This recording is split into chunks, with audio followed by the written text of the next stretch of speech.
বঙ্গাইগাঁও বিধানসভা এবং অভয়পুরী বিধানসভা দেখার জন্য পর্যবেক্ষক হিসেবে দায়িত্ব দেওয়ার জন্য। আপনারা জানেন সবাই যে গৌরব গগৈ মহাশয় যেদিন থেকে অসম প্রদেশ কংগ্রেস কমিটির সভাপতির দায়িত্ব পেয়েছেন সেদিন থেকেই হিমন্ত বিশ্ব শর্মার ঘুম নিদ্রা হরণ হয়ে গেছে। উনি আমার সানা ভাবুন তাবুন বলা শুরু করেছে। সত্যি কি নাই বলেন? গৌরব গগৈর নেতৃত্বে আসামে এক পরিবর্তন হতে চলছে। আপনারা সবাই বিশ্বাস করি কি নাই?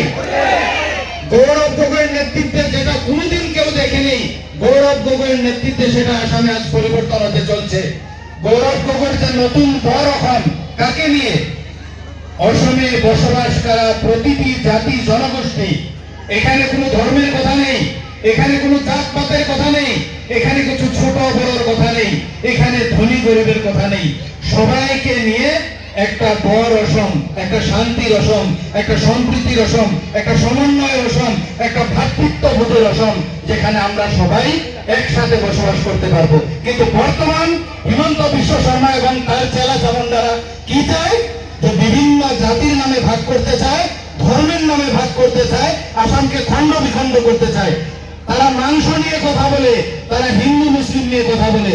এটা কিন্তু আসামের ইতিহাস না, এটা ভারতীয় গণতন্ত্র এটা বলে না, আসামের ইতিহাস এটা বলে না। অসমের বিভিন্ন জাতি জনগোষ্ঠী ধর্ম সম্প্রদায়ের লোকেরা এটা কিন্তু চায় না। অসমের প্রতিটি জাতি জনগোষ্ঠী এবং সম্প্রদায়ের লোকে চায় যে আমরা প্রতিটি জাতি জনগোষ্ঠী শান্তিতে থাকি, সমন্বয়ে থাকি। মসজিদে নামাজ হোক, মন্দিরে প্রার্থনা হোক, কেউ কাকে যাতে বাধা না দেয়, তাই তো? ভুল বলছি? আর বিজেপির চালা চামুন্ডারা কি করে আপনাকে কয় কি নাই যে যদি আমাকে ভোট না দেন তাহলে ওর মধ্যে এখানে দেবো। আপনারা বিশ্বাস করেননি কথাটা? আপনারা বিশ্বাস করেন নাকি?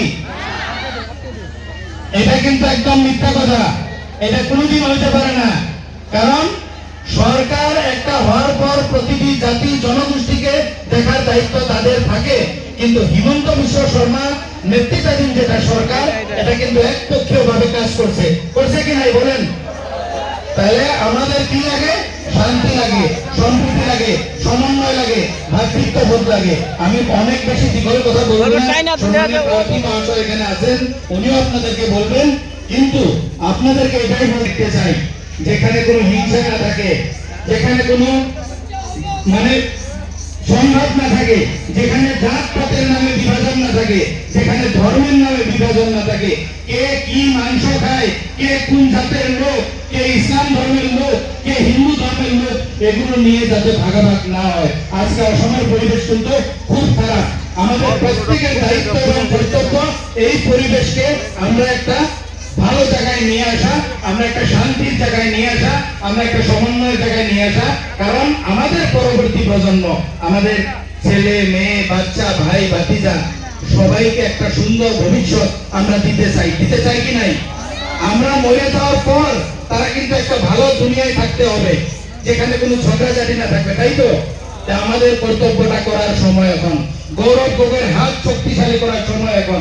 গিরিশ বড়ুয়া মহাশয়ের হাত শক্তিশালী করা মানে গৌরব গগৈ মহাশয়ের হাত শক্তিশালী করা। গিরিশ বড়ুয়াকে জয়লাভ করানো মানে গৌরব গগৈকে হাত শক্তিশালী করা।